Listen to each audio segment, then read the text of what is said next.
Good evening. Good evening. Good evening. Thank you very much. Well, first of all, on behalf of Mary Pat and all four of the children, we want to say thank you to our New Hampshire family. Very, very much.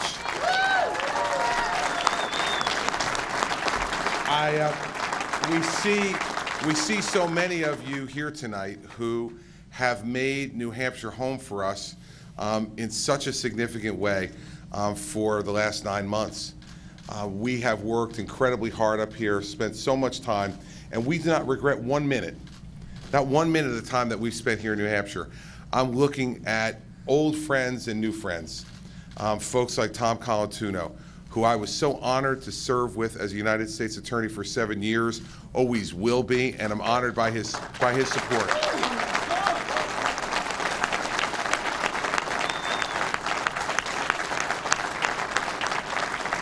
When you come to a new state, you always want a sheriff by your side.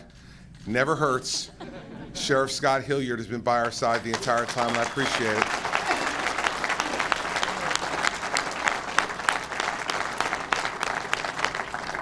Bill Greiner has been as loyal a friend and supporter to us as we could ask for. Billy, thank you for your help.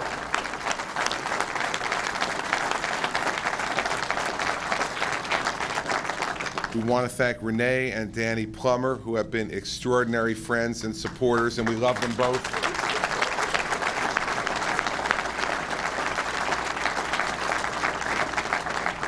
Speaker Donna Sitek and Senator Nancy Stiles, a dynamic duo of supporters for us, and boy, do we love them both, and we thank you both very, very much.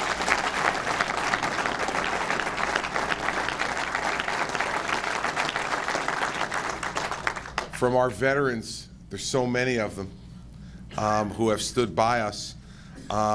Mr. Brothers, Sergeant Major Chevalier, the McCabe's, so many folks who have been so wonderful to us.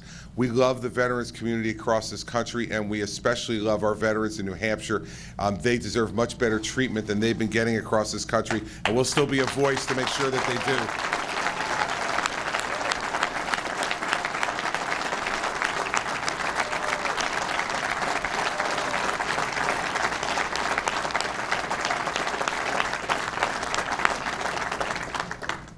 We have our fifth child here, Sienna, who we have adopted over the course of the last number of months. Let's give it up for Sienna.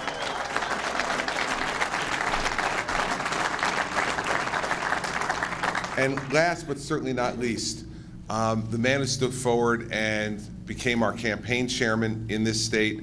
No one worked harder for us, more loyal to us, nor will we owe a greater debt than to our chairman, Wayne McDonald. Wayne, thank you very much.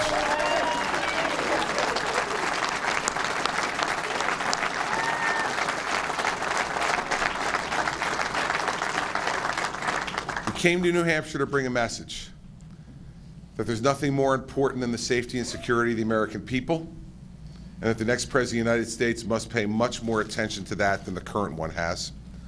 We came to New Hampshire to say that the government needs to once again work for the people, not the people work for the government.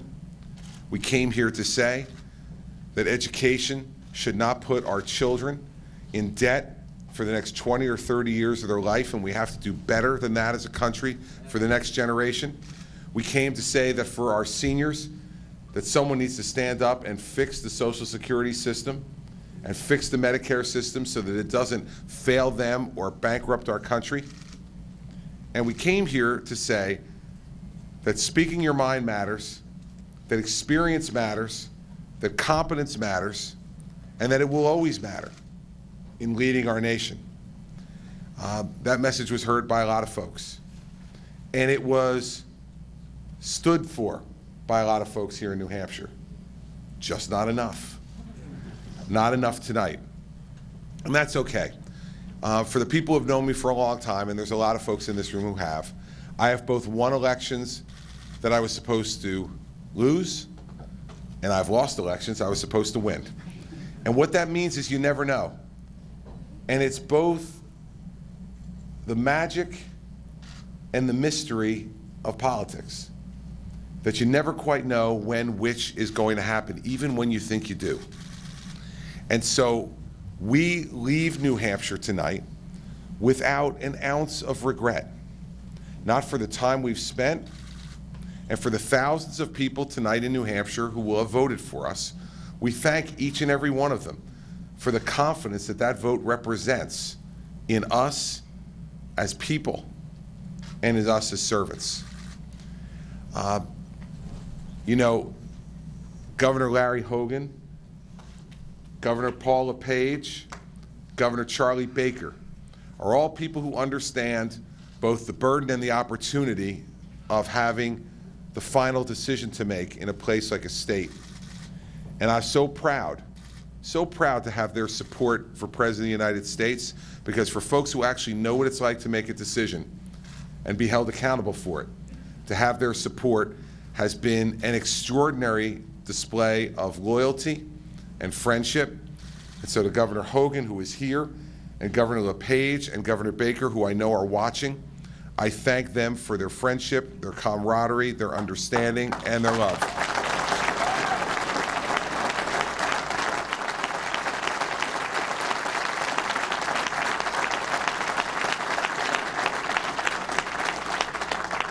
I want to congratulate Donald Trump on his victory tonight here in New Hampshire. No, listen, you know what? Winning's never easy. And no one's ever given a victory. And the people of New Hampshire's Republican Party tonight have spoken very clearly that Mr. Trump is their preference in this election, and he deserves congratulations for that. The race will continue down the road to South Carolina and the other states as we move forward. But for New Hampshire, they have chosen their candidate tonight, and he deserves congratulations for that. And he has both my and Mary Pat's congratulations to he and Melania and their family on their victory tonight. Mary Pat and I spoke tonight, and we've decided that we're going to go home to New Jersey tomorrow, and we're going to take a deep breath, see what the final results are tonight, because that matters, whether we're 6th or 5th, and exactly how all the final votes will be counted. And because so many New Hampshire residents came out to vote today, it's going to take a while to count these votes. So we want to see exactly what happens. And so we're going to go home to New Jersey to wait. By tomorrow morning, tomorrow afternoon, we should know. We should know what the vote count is, and that's going to allow us to make a decision about how we move from here in this race. But there's no reason to go to sit in South Carolina in a hotel room to hear that. We'll go home. We haven't been home for 2 weeks, so we can actually get a change of clothes, which would be a nice thing. And that's right. And so we will go home to New Jersey tomorrow morning. We will make a decision on our next step forward based upon the results that come in here completed here in New Hampshire. But on behalf of Mary Pat and Andrew and Sarah and Patrick and Bridget, we want to thank all of you for your friendship, for your support, for your love, for your confidence, and for your encouragement. We also thank the rest of our family who is here, my dad and his wife Fran, my brother Todd,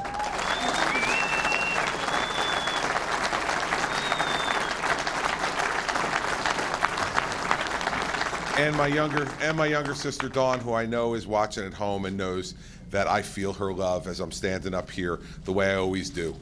So to our friends and our supporters, we have much work still to do, and I'm looking forward to doing that work and continuing to move forward our agenda for the nation and for the state that I serve. And we will continue to do both over the course of time. We thank our staff, all the members of the Christie campaign, the campaign who did more with less than any campaign in America.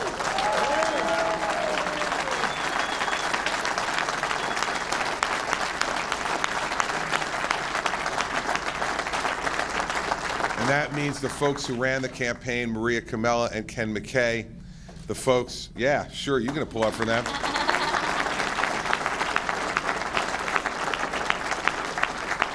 Our National Finance Chairman, Ray Washburn.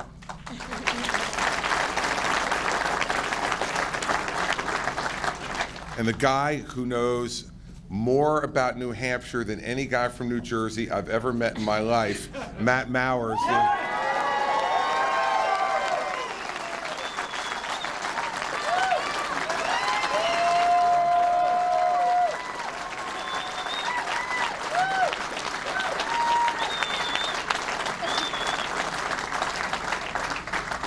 I've been thrilled to have him as a member of my team since 2009, and I hope he always continues to be one.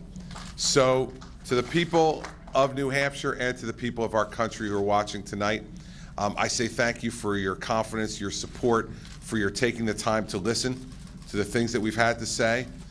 You know me, I won't stop talking. I'll continue to speak out about the issues that I care about. We'll continue to work really hard together. And we'll move down the road from here based upon the results tonight in what's best in this order: for my family, for my state, and for my country. And I thank you all very much.